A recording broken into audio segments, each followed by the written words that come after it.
Kalau mau beli PS2 di tahun ini ternyata punya dua jenis. Ada yang Matrix harddisk internal dan ada yang MC boot dengan harddisk eksternal. Mending simak video ini sampai habis deh. Karena kali ini saya akan mengadu kedua jenis PS2 tersebut untuk mencari tahu siapa pemenang di antaranya yang memiliki performa terbaik dan layak kamu beli. Bersama saya Gangsar, let's go.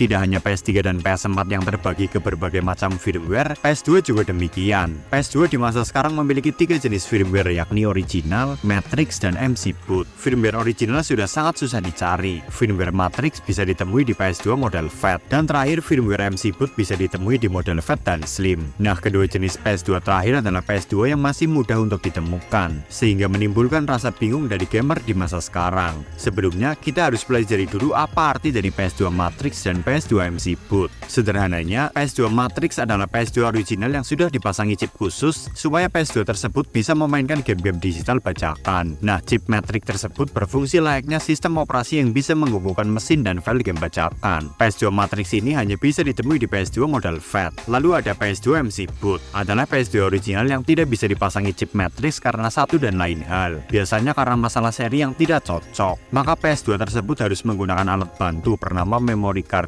boot agar tetap bisa memainkan game bajakan. MC boot berfungsi untuk membaca game di hard disk eksternal atau flash disk agar bisa dimainkan. PS2 MC boot ini bisa ditemukan di semua model PS2. Ciri khasnya adalah mengharuskan PS2 tersebut dipasangi memory card boot setiap saat. Nah, dari kedua jenis PS2 tersebut, manakah sebenarnya yang paling bagus? Kali ini kita akan bandingkan secara objektif dengan berbasis data, atau dengan kata lain diadu. Sistem adu yang akan saya gunakan adalah dengan membagi kemampuan PS tersebut ke berbagai macam sektor, seperti fisik, performa, experience, dan lain-lain. Total sektornya berjumlah 7. Lalu kita akan nilai masing-masing sektor tersebut. Siapa yang unggul akan diberi 1 poin. Lalu yang kalah tidak akan mendapatkan poin. Dan yang pada akhir penilaian mendapatkan poin paling tinggi itulah PS2 yang akan menang. Sederhana kan? Oke yuk, langsung saja kita masuk ke battle-nya.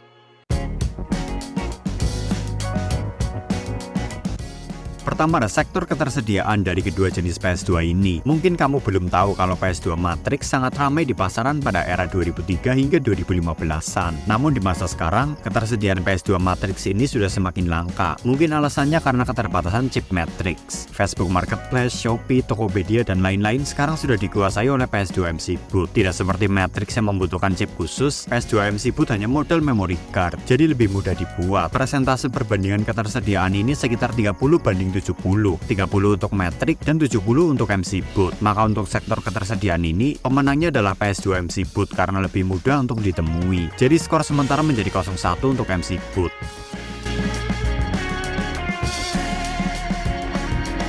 Kedua ada sektor harga. Kedua jenis PS2 ini di marketplace online sudah melebur menjadi satu kalau soal harga. Rata-rata PS2 dijual dengan harga mulai dari 300 sampai 600 ribuan. Dengan catatan masih normal, ada kabel-kabel dan kelengkapan minimal 1 stick. Tanpa peduli itu mau firmware Matrix atau MC boot. Jika ada harga di bawahnya, kemungkinan besar ada minusnya. Atau memang kamu sedang beruntung saja. Biasanya harga 300 ribu untuk PS2 penyimpanan kecil, sedangkan 600 ribu ke atas untuk penyimpanan besar. Nah, karena urusan harga yang tidak bisa dibedakan ini, maka secara adil akan saya beri masing-masing PS 1 poin. Jadi skor sementara menjadi 1-2.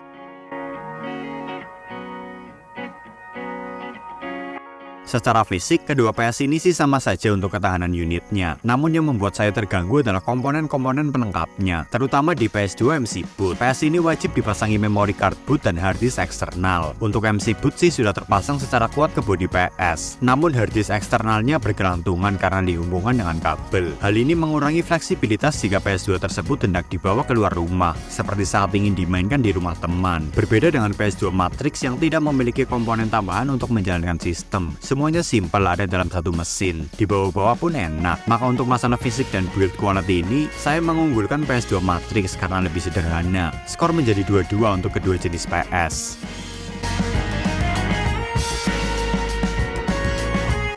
Selanjutnya ada masalah kapasitas harddisk. PS2 Matrix biasa menggunakan kapasitas harddisk antara 40, 60 dan maksimal banget 80 GB. Tetapi tidak dengan PS2 MC Boot. Untuk kapasitas terendahnya saja 120 GB seperti milik saya ini. Dan kapasitas lainnya ada 160 GB, 250 GB, 320 GB, bahkan 500 GB. Wow, udah kayak PS3 aja. Malah PS3 320 dan 500 GB itu harganya lebih mahal berkali-kali lipat. Lalu dengan kapasitas 120 GB, PS2 saya bisa menampung sekitar 130 judul game. Sangat di luar perkiraan, karena PS2 Matrix yang 80 GB saja hanya bisa menampung 30-an judul game, yang mana 120 GB di MC Boot itu artinya tidak sampai 2 kali lipat lebih besar, tapi game yang ditampung 4 kali lebih banyak. Nanti saya akan jelaskan kenapa bisa sebanyak itu. Oh ya, di PS2 MC Boot jika kamu ingin menyimpan progress game, wajib membeli memory card lagi ya, karena memory card bootnya tidak diperbolehkan untuk menyimpan progress game di dalamnya, atau resikonya akan rusak jika dilakukan. Jadi untuk urusan kapasitas penyimpanan, PS2 MC Boot adalah pemenangnya, maka skor sementara menjadi 2-3.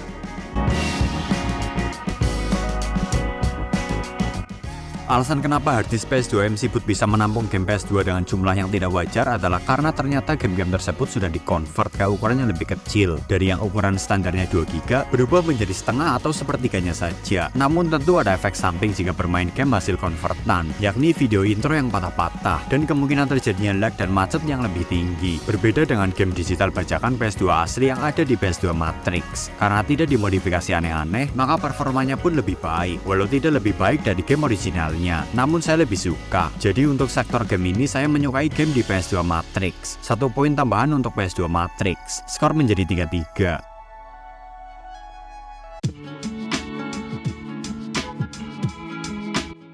Next ada pembahasan seputar performa. Sepengalaman menggunakan PS2 MC Boot, saya sering dibikin kesal karena beberapa hal. Yang pertama adalah suka macet, tidak hanya di dalam game, namun di luar game, yakni di menu awal free MC Boot-nya. Kadang saat baru booting, gak nyampe-nyampe tuh ke daftar game, sehingga mengharuskan saya untuk menyalakan ulang kembali. Lalu masalah kedua adalah sering tidak mau ngangkat sampai ke booting, alias blank hitam ketika dinyalakan. Awalnya saya kira ada masalah pada TV saya, karena katanya TV ku K32S3U 32 inch kurang cocok untuk PS2. Tapi ternyata memang mesin PS-nya yang bermasalah. Terbukti dengan saat saya memencet tahan tombol power PS-nya dengan tujuan untuk mematikan PS2-nya secara paksa agar bisa merestart, gak merah-merah juga tombolnya, hijau terus. Akhirnya saya memutuskan untuk mematikan tombol aliran listrik di belakang PS-nya. Berpindah ke PS2 Matrix, hal-hal seperti itu tidak pernah terjadi. Mentok-mentok hanya blank hitam saja. Itu pun jarang banget. Dan biasanya ada masalah pada tingkat kekencangan harddisk internal yang kurang menancap, atau kabel RCA-nya yang rusak. Jadi untuk performa, saya lebih mengunggulkan PS2 Matrix. Skor menjadi 4-3 untuk kemenangan PS2 Matrix.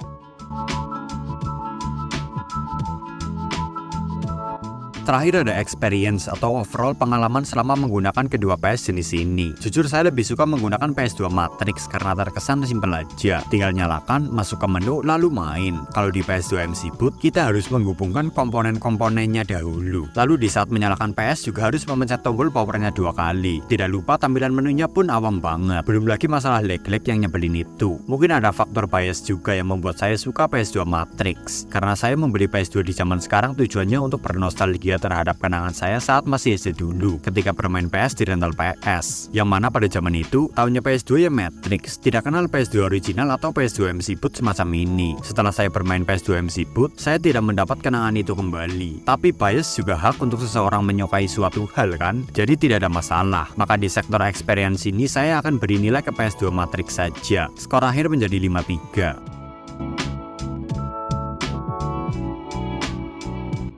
Ya, jadi seperti itulah teman-teman video saya kali ini mengenai battle antara dua jenis PS2, yaitu yang berfirmware Matrix melawan MC Boot. Dan kita berhasil mendapatkan pemenangnya, yakni PS2 Matrix karena unggul lebih banyak poin. Maka saran dari saya kepada kamu adalah prioritaskan dulu untuk membeli PS2 Matrix saja, karena akan memudahkan pengalaman gamingmu. Suatu saat jika PS2 Matrix sudah super langka, dan kamu sangat ingin memiliki PS2 untuk dimainkan atau sekedar dikoleksi, baru pertimbangan untuk membeli yang MC Boot. Karena jujur saya malah lebih senang memainkan PS2 memakai emulator asli PC daripada dari PS2 MC Boot. Rasanya lebih lancar saja, tidak perlu takut ngeblank. Semoga setelah menonton video ini kamu jadi terbantu ya. Saya ucapkan terima kasih banyak. Semoga informasi di video ini bermanfaat serta menghibur. Atau jika kamu punya tambahan informasi lain seputar perbandingan PS2 Matrix dan PS2 MC Boot ini, bisa tulis saja di kolom komentar. Oh iya, tonton juga video saya lainnya, yaitu tentang pengalaman menggunakan WiFi Iconet 20 Mbps setelah pemakaian 5 bulan. Cari tahu berapa kecepatan download dan upload yang didapat, dan apakah cocok untuk download game dari PlayStation Store. Like video ini jika kamu suka, komen apabila ada pertanyaan pendapat, share apabila kamu merasa video ini bermanfaat juga untuk teman-teman kamu yang lain. Follow Instagram kami di @ria.gadget agar kamu bisa tahu aktivitas channel ini di belakang layar. Cek juga toko online kami di Shopee dengan nama Store Ria Gadget Merch, karena di sana saya akan menjual barang-barang bekas review dengan harga murah. Dan jangan lupa juga untuk hit the subscribe button di bawah agar kamu tidak ketinggalan dengan video-video saya selanjutnya tentang PlayStation dan konsol-konsol lainnya yang akan saya upload minimal 2 kali dalam seminggu. See you next time dan bye.